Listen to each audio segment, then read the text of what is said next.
Good evening, everyone. This is your evening news recap, your nightly news podcast on all the news that I come across throughout the day, giving you my take as somebody who aspires to be a politician in the near future. Hopefully, all you guys are doing wonderful. Hopefully, all you guys are well. Today is January 31st, and it is Saturday. Hopefully, all you guys are having a wonderful weekend so far. Chilling out here with Ducky. He decided he wanted to be in my lap before the start of this video, so he is here. Say hello, sir. He does not want to say hello. But he's here, he's around if you do see him or if you hear him. Outside of that, though, hopefully all you guys are doing wonderful. If you're new here, please consider subscribing. All the support would be greatly appreciated as we are trying to reach 1,000 subscribers on YouTube by this summer. And if you're on Substack, please consider subscribing as well. It's $8 a month. All funds go to me. Helps me pay for the things that I need to pay for in my life, like my groceries, clothing, and all of that. Outside of that, though, hopefully all you guys are doing wonderful. And let's get into today's episode. Moving on into the Trump administration segment as we do, the first topic we have today is the Melania movie has flopped entirely. Amazon's new Melania documentary featuring Melania Trump, of course, has seemingly been a flop, as most Amazon projects, of course, are. The movie, which Amazon invested $75 million into, is only expected to make $5 million this weekend across 1,500 locations, domestically, according to Box Office Pro. Trump claims this movie was selling out fast, but most theaters can't even sell tickets. One opening at the Empire 25 on opening weekend at the Empire 25 in New York City, one of AMC's biggest theaters, they only sold 11 tickets for their first showing of 11:30 p.m., which is really low, even for just a Melania movie. That's lower than I expected. This doesn't shock me, though. Who really cares about Amazon movies or projects from Amazon in general, let alone one that's based on a fascist, right? I've seen more promotions with this movie with poop all over it than I have seen any good promotions for this movie at all.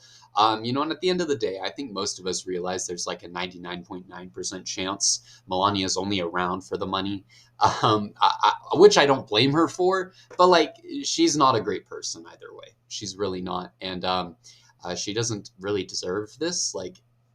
It's a documentary, sure, but that's really all there is to it. It's not like she is deserving of a documentary. It's not like this is a big deal. I mean, there's a reason why it's not selling tickets. And Trump has taken to Truth Social, propping this movie up, making it seem like it's a big deal. As I mentioned, Trump said that tickets were selling out fast, but who cares? At the end of the day, I know Melania has all of her deals and stuff, but she is just not the most interesting person, really. At the end of the day, out of all the people within the Trump administration, out of all the people related to Trump, out of all the people and the controversies related to Trump, in my opinion, at least, Melania is just one of the least interesting people. Sure, she's got all of her things and all of her deals, but there are more interesting people to research and to have documentaries about.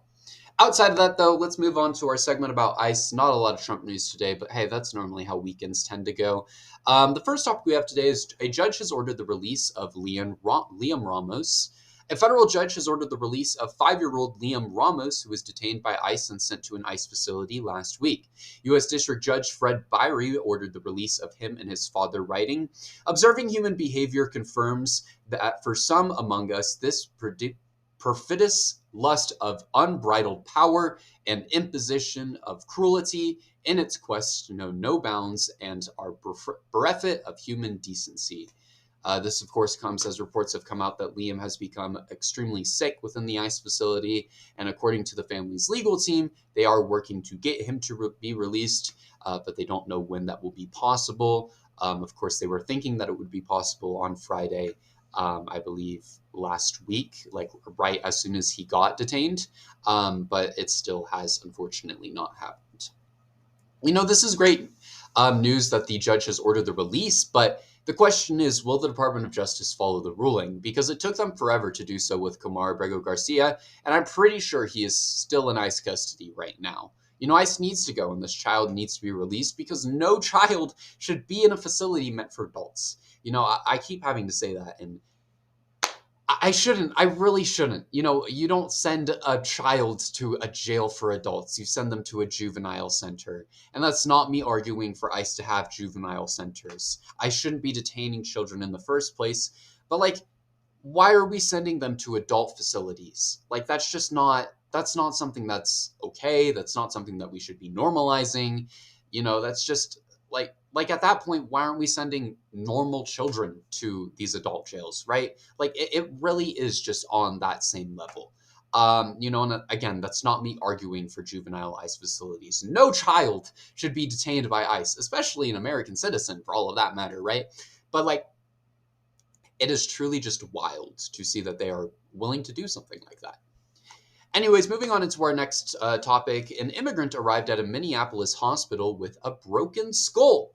An immigrant was brought to a hospital by ICE agents in Minneapolis with a broken skull. ICE claims that the man tried to run headfirst into a brick wall, but according to the ICU units or nurses at the facility, that is likely not true.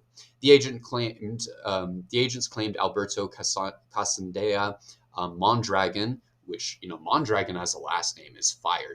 Just a little side note, that is a extremely cool last name. Anyways, they claimed he tried to flee while being handcuffed and purposely ran into a wall. But according to the staff at Hennepin County Medical Center, that it isn't possible for that to be the case because there's no way that it would have caused as much damage. It wouldn't have caused all the fractures and bleeding throughout his brain if he ran into a wall. One of the nurses told AP that it was laughable if there was something to laugh about. There is no way that this person ran headfirst into a wall. Yeah, I'm going to take the thoughts and opinions of an ICU nurse over, the thoughts and opinions over an ICE agent any day. And I really hope anyone with a brain would do that too. I mean, you're weighing like a federal agent versus a medical professional here. Who are you going to take when they're telling you when they're telling you what makes more sense in the situation? You're going to take the medical professional because they have experience with this, especially an ICU nurse. That's a trauma nurse. They have experience with things like these for sure, right? Like, this is absolutely insane. ICE is actively lying about situations like this on a day-to-day basis. And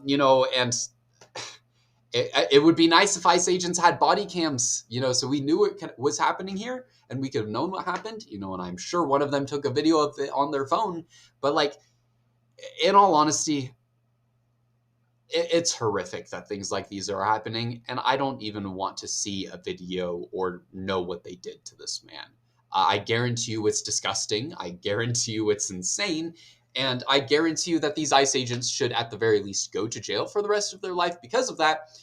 But at the end of the day, there's not going to be any repercussions. If they weren't going to give repercussions for them killing 2 US citizens, they're not going to give repercussions for them breaking the skull of an immigrant. And as disgusting as that is, it's just the country we live in right now. And it's something that needs to change.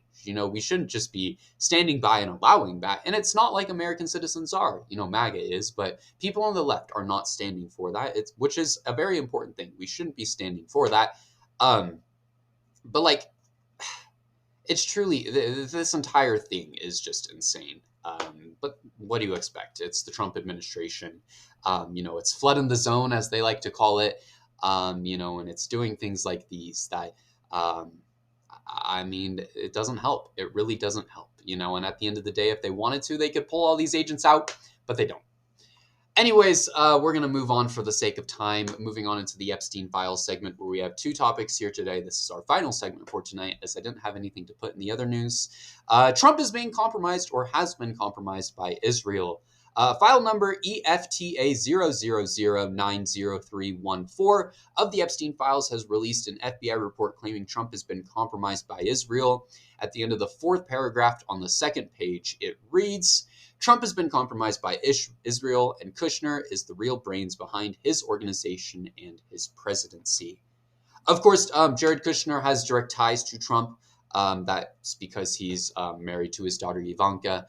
So I would assume that, it would be him being mentioned in this.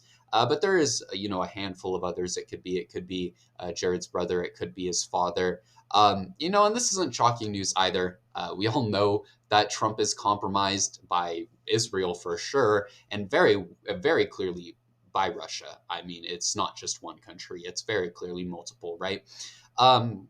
It's not shocking news. It's really not. It's, I mean, we have video clips of people saying that Trump is the first Jewish president. I mean, like, every president is compromised by Israel. We know this. This is nothing new for American politics. Politicians are regularly bought out. They're regularly controlled by Israeli politicians, the Israeli government. It's a big issue. It's a big issue, not just in the United States, but in Western governments throughout the world, right? It's not shocking, but it is definitely interesting to see it in writing at the very least. Will anything come out of it? Probably not. I'm gonna be completely honest with you all. It is very likely that nothing comes out of this, right? Everyone is owned and controlled by Israel within the American government, it seems. So a majority of the people just aren't going to care, unfortunately. In other news, moving on into our final topic for tonight.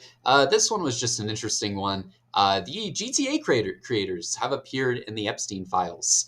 The creators of GTA have made an appearance in the Epstein files released by the Department of Justice. According to the files, Leslie Benitez, the former president of Rockstar Games, sexually assaulted Sarah Ransom and children after her. According to Ransom, the current president, Sam Hauser, was also a witness to these situations and saw her multiple times.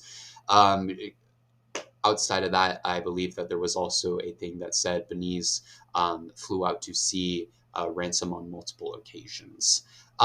This is kind of wild, of course. The creators of GTA are being linked to the Epstein files before GTA 6 was released.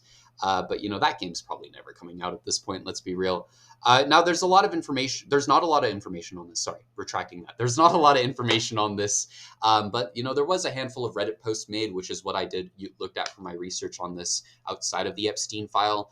Reddit is a great source when it comes to things like video games and technology problems, in my opinion. I think Reddit is great for that.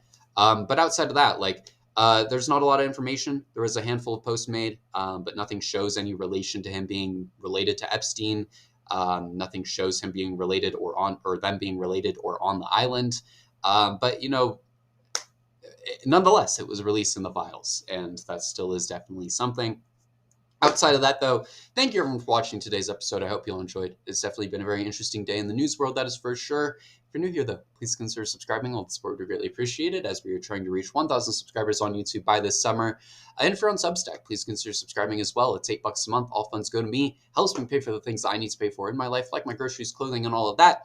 Outside of that, though, I think that's all we have for today's episode. Thank you all so much for watching, and I will see you all in tomorrow's.